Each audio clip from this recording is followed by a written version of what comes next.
Pendant une décennie, le projet Titan a fait saliver des millions de fans d'Apple. Même si personne n'a jamais su ce que la marque californienne cachait dans son garage, la voiture électrique et autonome d'Apple ne verra probablement jamais le jour, malgré les milliards de dollars investis dans ce projet.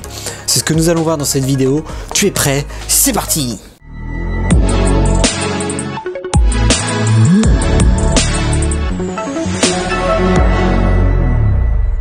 Pour Apple, l'abandon du projet Titan est vraisemblablement un soulagement.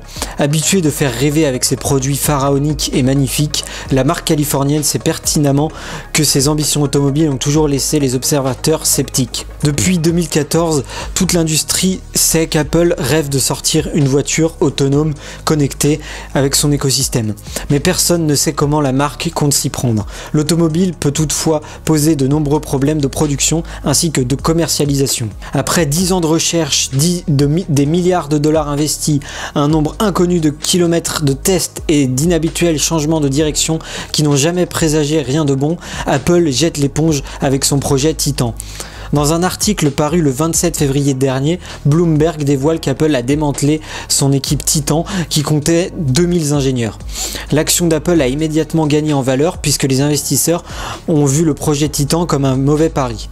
D'une certaine manière, ce n'est pas l'Apple Car qui est abandonné, mais toutes les Apple Car qui devaient voir le jour entre 2014 et 2024. Apple semble avoir développé plusieurs véhicules différents aux concepts drastiquement opposés sans jamais réussir à trancher sur lequel il va vraiment miser pour le mettre en vente. L'objectif initial de la marque à la pomme était de lancer un véhicule sans volant et sans pédale, entièrement autonome, mais Apple a fini par admettre qu'il n'était pas réalisable avec l'état de la technologie actuelle, notamment avec les législations mondiales qui l'empêchent d'avancer.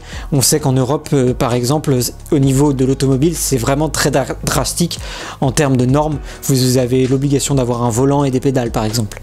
Apple s'est malgré tout accroché à son idée d'autonomie intégrale, notamment en recrutant de nombreux ingénieurs chargés de concevoir un logiciel plus qu'abouti que celui de la concurrence. Il a longtemps été supposé que l'Apple Car serait finalement un Car OS à destination d'autres marques, avant que Apple ne revienne à l'idée d'une vraie voiture, cette fois-ci avec un volant.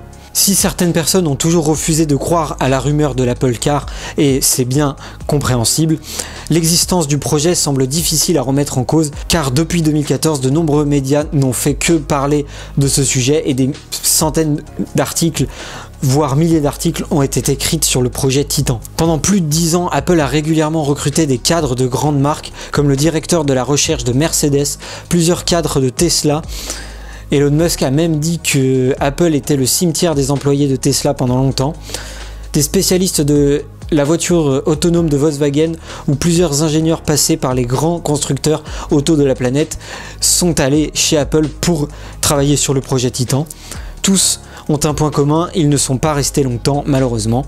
La gestion salariale du projet Titan a toujours été anormale pour une marque comme Apple, habituée à convaincre ses employés de s'engager sur le long terme. À savoir que initialement Apple comptait commercialiser son véhicule d'ici 2020. Tim Cook a souvent admis que ce secteur était en pleine transformation, au même titre que la réalité augmentée qui a fini par aboutir à l'Apple Vision Pro qui est sorti pour le moment qu'aux États-Unis mais qui devrait sortir prochainement en Europe. Le problème d'Apple est que des constructeurs comme Tesla ont fait le même constat tout en allant beaucoup plus vite que la marque à la pomme. A noter qu'en 2021, après les années Covid et quelques licenciements et restructurations, Apple serait rentré en discussion avec Hyundai pour utiliser ses usines de production, un partenariat rapidement démenti alors que les discussions n'auraient pas abouti. Le nom de Nissan et Toyota ont aussi été mentionnés pour la fabrication de la fameuse voiture. Fin 2022, Bloomberg annonçait un énième et dernier reboot pour Apple Car qui mettait de côté l'autonomie. Après des décennies de recherche, pressé par la concurrence, Apple aurait décidé de lancer un véhicule électrique haut de gamme concurrent d'une Tesla avec volant et des pédales. Son lancement aurait été repoussé en 2026 sans certitude sur sa faisabilité, même si les ambitions étaient là. En 2023, plusieurs articles annonçaient l'accélération des travaux d'Apple avec de plus en plus de véhicules sur les routes pour tester la technologie. Après plus de 10 ans de déboire, l'abandon définitif du projet Titan semble logique. En s'évitant un énième changement de direction, la marque californienne prend sans doute une très sage décision là, alors que le projet Titan ne lui donne pas une très bonne presse. Pourquoi s'acharner à sortir une voiture si le projet ne sera pas forcément rentable, et surtout Apple ne sait toujours pas à quoi ressemble la voiture de ses rêves 10 ans après. La majorité des 2000 employés du projet Titan devraient rejoindre les équipes en charge de l'intelligence artificielle générative, alors qu'Apple devrait dévoiler sa stratégie future courant de l'année 2024. Nul doute que Siri et le reste de l'écosystème Apple pourraient s'appuyer sur l'intelligence artificielle pour gagner en puissance dans les voitures. Le projet Titan était un pari ambitieux qui a coûté des milliards de dollars, mais ne peut pas être résumé à une perte de temps et à un gaspillage de ressources pour la marque à la pomme. Même sans véhicule, Apple est toujours un des rares acteurs spécialistes sur le sujet de l'automobile. À lui de trouver un nouveau moyen d'exploiter ses ressources malgré le démantèlement de l'équipe qui en était spécialisée. Dans 10 ans, Apple regrettera sûrement sa décision quand il verra rouler des véhicules Xiaomi ou Sony sur les routes, c'est fort probable, ou se félicitera-t-il de sa sagesse en constatant que la révolution annoncée de la conduite autonome n'a pas eu lieu.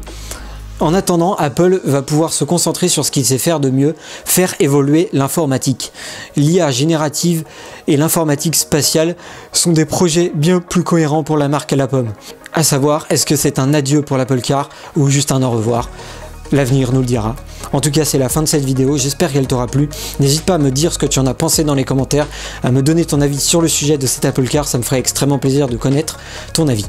D'ici la prochaine vidéo, n'hésite pas à mettre un gros pouce bleu, ça fait toujours plaisir, à t'abonner à la chaîne YouTube si ce n'est déjà fait, et moi je vous dis à la prochaine, prenez soin de vous, faites de belles photos, de belles vidéos, et ciao ciao tout le monde. Wouh!